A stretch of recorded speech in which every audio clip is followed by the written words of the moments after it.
So today we're going to learn or look at the deflection of these radiation, alpha, beta, and gamma, in a magnetic field. Then we will write down one more point for electric field and magnetic field. All right, so previously what we've done so far in DC motors and AC generators is that we would observe magnetic field in a particular fashion. So, for example, we remember that if for a cross-sectional area, let's say this is cross-sectional area or the screen of your laptop, and this is where you're standing right now, for example. So if the magnetic field is actually moving from the backside to into the screen, then we call this as into the page, and it is represented as a cross for that particular area. Similarly, if the magnetic field was coming out of the page, sorry, if it was coming out of the page towards your perspective, out of the screen of the laptop towards your perspective and crossing you like this, then we would consider this as out of the page, and it was being represented by a dot, right? So this is what we've already done. This is what we already know. But in that case, we were representing the direction of current, right?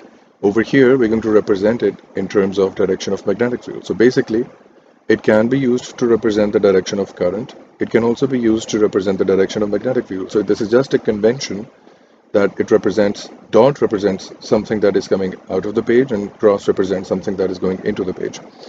So why do we say that this could have been a magnetic field? For example, let's consider the red part, right? It's possible that this pole that we have right now is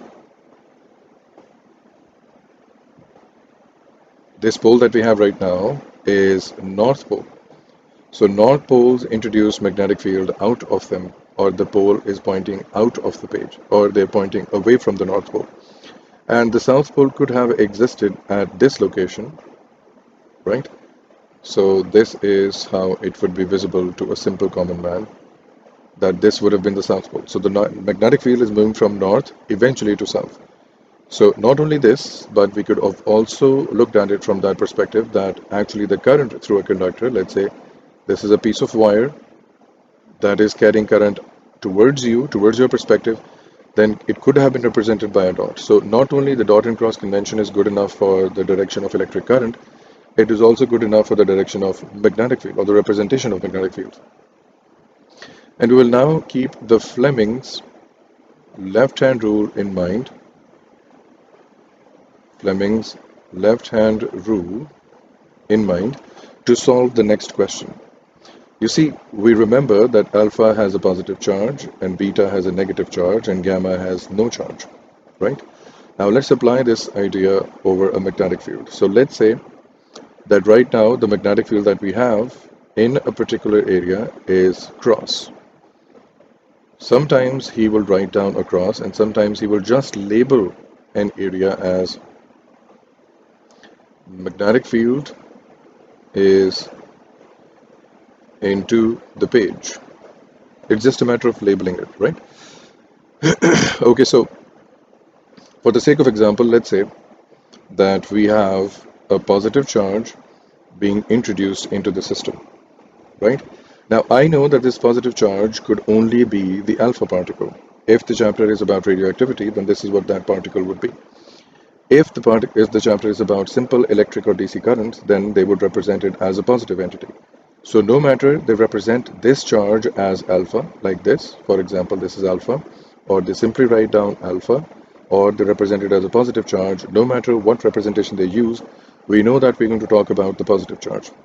Now, to implement my Fleming's left-hand rule, I need to make sure, because eventually we need to find out, and this is what our previous knowledge is, that if an electric current moves in the presence of a magnetic field, it will experience a force. That was known as the motor effect, right? So right now, the same thing is happening over here, but for a single charge. Over there, what we were doing was that we did have poles, for example, north and south, and we would place a conductor between them, and the conductor would experience a force based on the direction of the current. Now, we are exploring the one electron or one charge that was actually moving inside the conductor. What's going to happen to that charge? The eventual direction will be the same as we found in this case, but now we're experiencing that, or we're exploring that for just one charge. Okay, so let's try to do that. So how am I going to apply the Fleming's left hand rule? So my first finger, I remember, is the magnetic field. Now, since this is cross, which means that the magnetic field is into the page, I will point my first finger, if this is where I'm standing right now, in front of the laptop screen, let's say, or in front of the phone screen, then I'm going to point my first finger directly towards the screen, representing a magnetic field that is into the page. So for the sake of understanding, I'm going to draw the first finger pointing into the page in 3 dimensions like this. So this is my first finger pointing into the page away from my perspective, right? And let's make it a bit better than this. So this is my screen for the sake of example, which I'm referring to as the page. I'm pointing towards the screen at 90 degrees angles. This is my first finger representing the direction of magnetic field. If at any place you find it difficult to understand or you're losing focus, you can just raise your hand and discuss it with me. Now, once I'm done with that first step, then I'm going to open up my second finger, but the second finger represents the direction of the current, right? And I know that current is the movement of charges. And I know right now that the positive charge is moving towards the right side. What happens with the negative charge, we'll get to that later. But in physics, the conventional current or simple current or just the discussion of current actually implies the movement of positive charges. But actually, in reality, we know that positive charges cannot move from their positions. It was the movement of electrons all along, but we discovered that much later, so we just let it happen the way it has already been understood. So that's why it came to be known as conventional current, because it is an old belief system. Anyways, so the second finger is going to open up in this direction. Why? Because the second finger represents the direction of current, and I am going to match the direction of the movement of the positive charge. Once I've done that, and remember, I'm doing this with my left hand, not with the right hand. Once I've done that, I will open up my thumb automatically to the most convenient position wherever it is going to open on its own, and I realize that my thumb is opening in the upwards direction. This is my third finger, that would be the thumb, right? And thumb represents force. Okay, I'm going to take a pause at this point. If you don't understand how to use the rule, we can again discuss it further. If you do, then I will assume that you understand what I'm discussing right now. So, according to my understanding, if this charge or positive charge does get involved in this magnetic field, then this will experience a charge that is going to be the upwards direction. It will experience a force that is going to be in the upwards direction. So I will observe this charge's path to be somewhat like this. As soon as it enters the magnetic field, it is going to start experiencing an upwards force, somewhat like this. But there is a catch over here. This force actually is going to cause circular motion. It's going to cause circular motion if the path is long enough. You see, let's try to understand this from a bit far, try to zoom out of the situation. If this was my magnetic field that is into the page, and I introduced a positive charge into this, for example, from this side, let's consider this as an alpha particle, I introduce it from this side, it will eventually circle back around in this path. It will keep on moving in this configuration. And this information is supposed to be remembered or memorized by the student. Why is it going to do that? We'll get to that later. Why is it the circular motion? We'll get to that.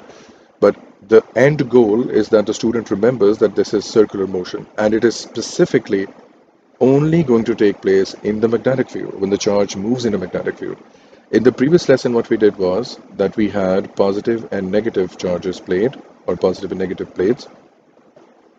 When we introduced alpha, let's say this is negatively charged plate and this is positively charged plate, it did end up moving towards the negative charge or the negative plate, right?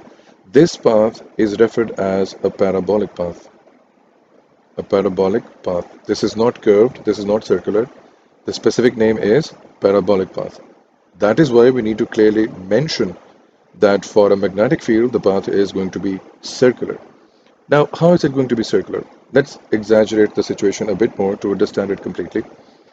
Let's say that this was our magnetic field, for example, right? And this is again into the page.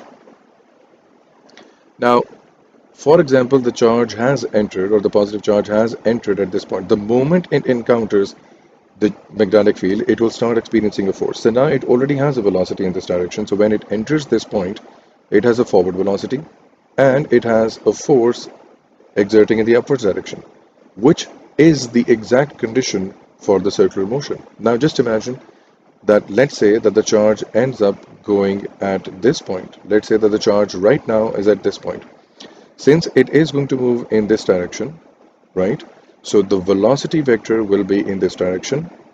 And if it is in this direction, I apply my Fleming's left-hand rule again on this scenario, taking this as a new question, and I realize that the rule that I'm going to apply is first finger pointing into the screen, as always, as we've done over here. Now the second finger is going to change its orientation because that was the direction of the movement. So this is my first finger. The second finger comes over here, pointing towards the ceiling, to the ceiling of my own room or the ceiling of my own house. If I look at the orientation of my hand in this situation, I'm still pointing my first finger into the screen. The second finger is going to open up towards the ceiling. And I realize that I can look at the palm of my hand. In that situation, when I open up my thumb automatically, the thumb ends up pointing towards the left direction. So the force is in this direction in these circumstances. Again, if this path, due to these two vectors, continues to be over here somewhere, then again the velocity vector comes out to be this way. And if I apply the Fleming's left-hand rule again, my force will come out to be over here.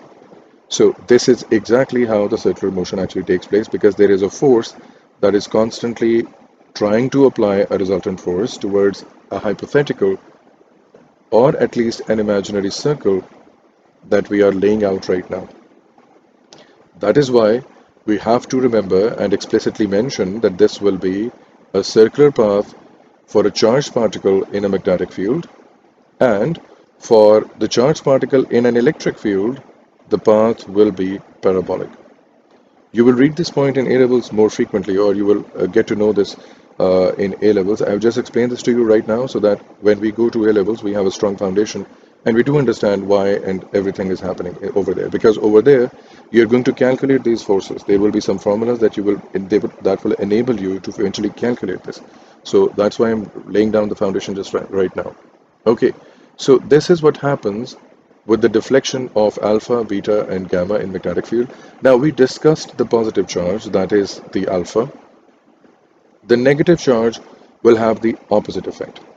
Now, what you are going to do for any question of radioactivity or any question of physics other than this topic, you will always solve the question keeping in mind that this is a positive charge.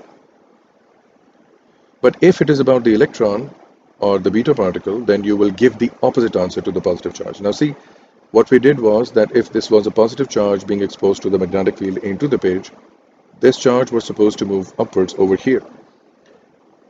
But if I were to introduce a negative charge, this would end up moving towards the downward side.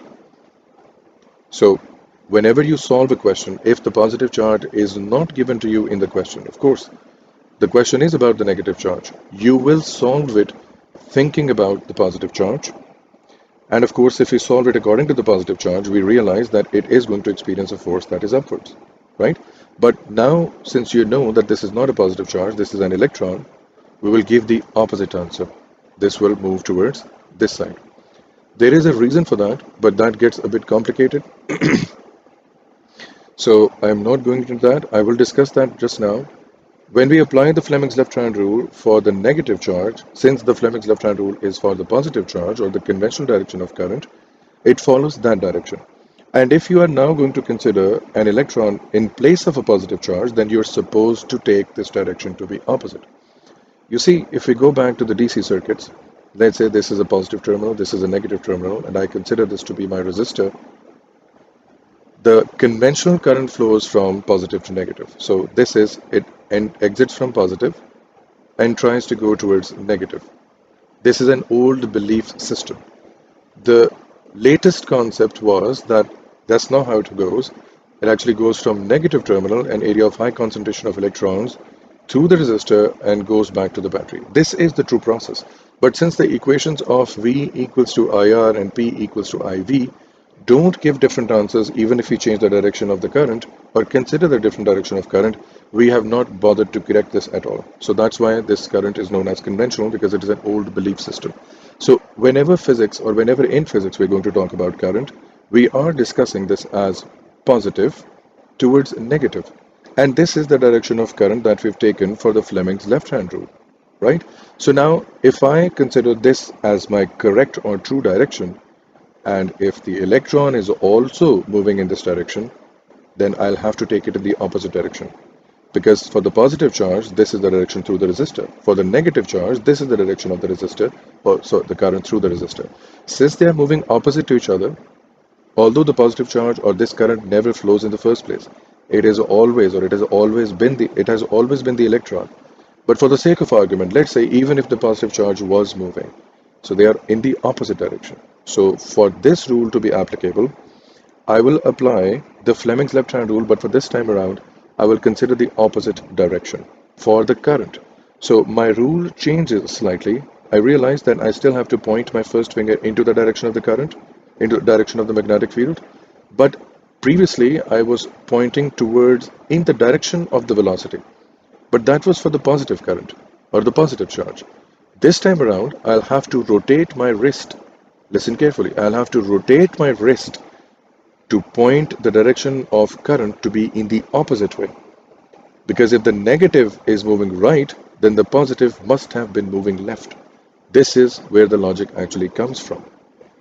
But since the discussion gets very long, the idea is quite long, or it gets a bit messy, you can say, right? So what we can do, or what we can tell ourselves and make it easy for us is, and again, if under these circumstances you open up the thumb, automatically it's going to open up in the downwards direction. So instead of getting in an awkward position of your wrist or of your hand, I generally tell my students is to remember this one point, that everything that we're solving is with reference to the positive charge. If it happens to be that the examiner gives you the negative charge, then whatever happens to the positive charge, the opposite effect will be on the negative charge. So solve the question thinking that what would happen to the positive charge, but give your answer to the opposite direction if it is a negative charge. I'm going to take a pause at this point. By this time, we understand how we're going to predict the direction of charges or the deflection of alpha, beta, and gamma in a magnetic field.